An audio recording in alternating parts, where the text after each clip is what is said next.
What gender-based double standard infuriates you the most? I'm a female doctor, and I frequently fly with a few items of medical equipment, stethoscope, otoscope, etc. I put it in its own separate bag, bin, because they always search it. The TSA agent, while searching the bag, will ask everyone else in line, "Sir, are you a doctor?" before finally turning to me and asking, "Miss, are you a nurse?" My mom's a doctor, and my dad was a house husband.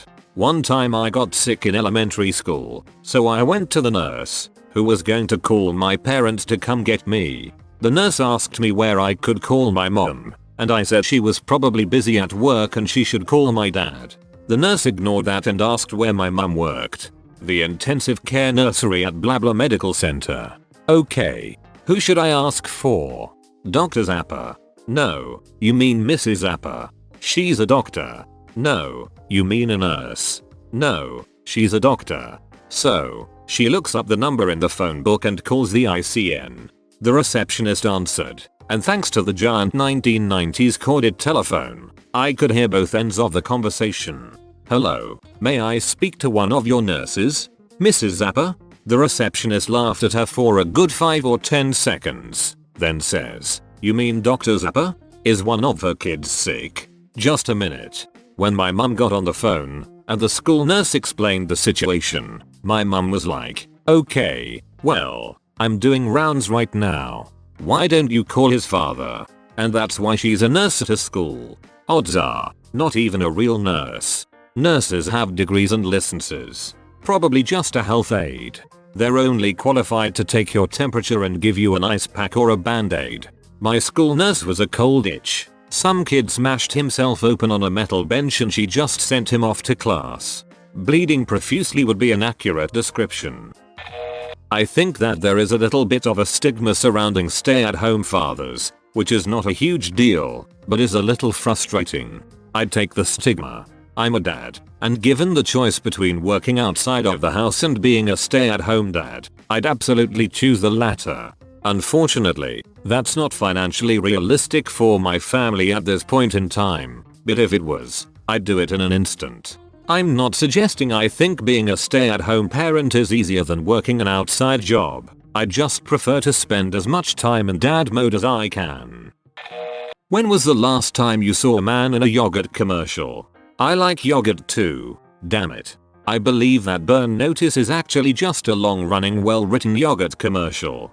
Michael Weston does love his yogurt. When eating yogurt, you want to make sure to get the most efficient spoonfuls for optimal taste distribution. Yup, voiceover automatically in my head.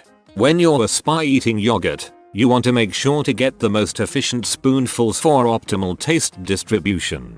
Fix that for you. I'm getting married in 22 days. No exceptions, professional involved with putting on our wedding has emailed my fiance, but not me. She's had to forcibly insert me into the conversations. Even when I am the one who sent the initial email, the wedding coordinator actually ignored her adding me to the email conversation the first time. She had to add me a second time. When we talk in person, they attempt to pull her off to the side and discuss the event away from me, since it'll all be up to her. Even, some of our friends have found themselves referring to it as her big day before being glared at and reminded that it's both of us. People, I am half of the marriage. My opinions about this wedding matter, even if every bridal show, magazine, whatever ever makes it out that the bride demands solitary control. My fiance, who has an anxiety disorder and gets extremely upset when she has to deal with too many open-ended questions, does not appreciate you taking me out of the conversation, and neither do I. I'm a divorced dad. I have my kids more than half the time. I do most of the communications with school. I register them every year and I put both email addresses down. I'm in the school about every other day. Emails from the school very often still go to their mum and not me. I always copy my ex-wife on every email, but sometimes the responses go only to her. Luckily, we get along and she forwards to me, but seriously, what the frick? I'm a lady and I've always found it incredibly stupid that women are supposed to plan, have their choice for every aspect of a wedding. This is no longer the days where that one special day is all we get before we are thrust into a life of homemaking. So both people should have input on the wedding. Male elementary school teachers are always viewed as potential kitty fiddlers. That's funny. I've always liked male teachers more than female teachers. They just seem way more laid back than female teachers. Most of them, anyway. Short girl adorable. Short guy lame or creepy. It makes me sad face. As a guy who is 5 foot, I sadly approve this message. What infuriates me about double standards is that most people use it as a way to bash the offending gender, instead of looking for ways to fix the problem. Or people will come on and say, as a man, woman, I don't do this. Sorry about my gender. Ugh. Don't apologize for your gender. Your gender did nothing wrong. Society as a whole did something wrong. Good news is, these double standards can be fixed. It will take time, but it can be done. A common one I see is, why do I have to pay for everything? Ugh. It's not even as common today as people make it seem. Don't want to pay for everything? Don't date a person that expects you to. If they expect you to despite the fact that you don't wish to do so, then you should dump them, not begrudgingly do something you don't want to. This can be said for most double standards. You don't have to conform to them just because you think everyone else is. Part of how you break double standards is by not conforming to them. Consider how used to a dad being a stay-at-home parent was considered bad. Nowadays it's definitively not as bad as it used to be, and it continues to get better every year that goes by. All double standards make me sad. However, they can be changed. It's a slow process. Bashing the offending gender won't change it. If we had enough money, I would absolutely love to be a stay-at-home dad and be able to dedicate that much time to my children. I work a lot of hours. Pains me I can't see my children as much as I'd like. Girl here. I'm annoyed when people think that men do not have societal pressures and body issues. I know so many men who are miserable trying to be the man that they think they're supposed to be. Women are very aware of the struggle and it's often discussed, but not for men. So true. I was called a racist by a female student in my history class 2 summers ago for pointing out that very thing. Men are expected to be big and buff and have chiseled abs and tree trunks for arms, while women are expected to look like swimsuit models. It's also ridiculous. If a woman hits a man, he is expected to ignore it, not say anything. If a man hits a woman, instant scandal. People, stop hitting this threading each other. Copy pasta from a thread I posted in yesterday. Story time. I was at a bar one night with my buddy and his self-entitled girlfriend. We decided to close out our tabs and leave. My buddy tipped our waitress really well, because she gave us fantastic service. His girlfriend asked why he tipped her so much. I jokingly said with a smile on my face maybe he likes her.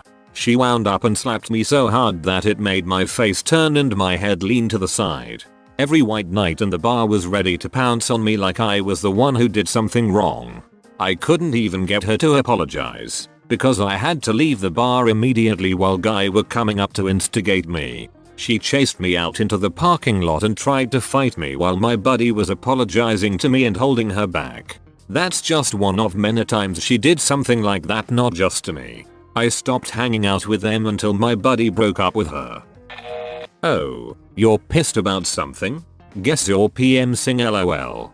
Along the same lines, if you're not PMsing and you're angry, you're just crazy. Of course, this was from a guy whose emotional reactions were never out of proportion to the events that triggered them. Oh, except for the one time I had a dream about another dude and he didn't speak to me for 3 days. Or that other time he accused me of cheating on him, because I got invited by a dude from my rock gym to go climbing with a mixed gender group. Or that time he told me that he'd stop accusing me of cheating on him when I stopped going to Reddit meetups in a city where I just moved and had no friends, because there were dudes there. So sane. Alright folks, get ready for the fight of the century. In this corner, weighing in at 173 pounds and wearing rainbow shorts is an SRS feminazi. She has refused to shave her armpits, legs or mustache. because it's just another way the patriarchy is keeping us down. You can tell she has toned up quite a bit. Reports are she has been lifting stacks of Dworkin and Firestone nightly. In the opposite corner, we have the challenger, weighing in at 112 pounds including his surgically reattached foreskin, is a men's rights caveman. He looks a bit disoriented from all the bright lights and noises folks, and we'd like to remind you all to not make direct eye contact with him as he is prone to sudden and violent outbursts. Although his diminutive size makes him no physical threat to the feminazi, his constant droning and flurry of strawman arguments has earned him a bout against the champ. Alright, you two know the rules. You must type in all caps, no arguments without at least 3 logical fallacies, and absolutely no doxing unless you think it'll help your cause. Ding ding. Ladies and gentlemen. LLETS, get ready to rumble. Are you implying that women aren't gentle? You're saying that men are inherently superior and that women need to be coddled and treated delicately because they're fragile and weak? And why are you listing men after women?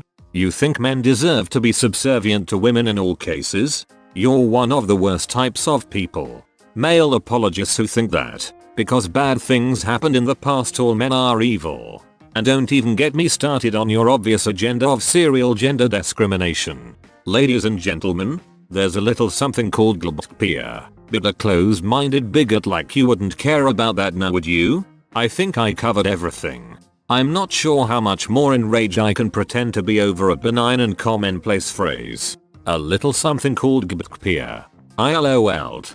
Gay, lesbian, bisexual, transsexual, transgender, two-spirited, queer / questioning, panexual, interextexual. It's a thing. Oh it.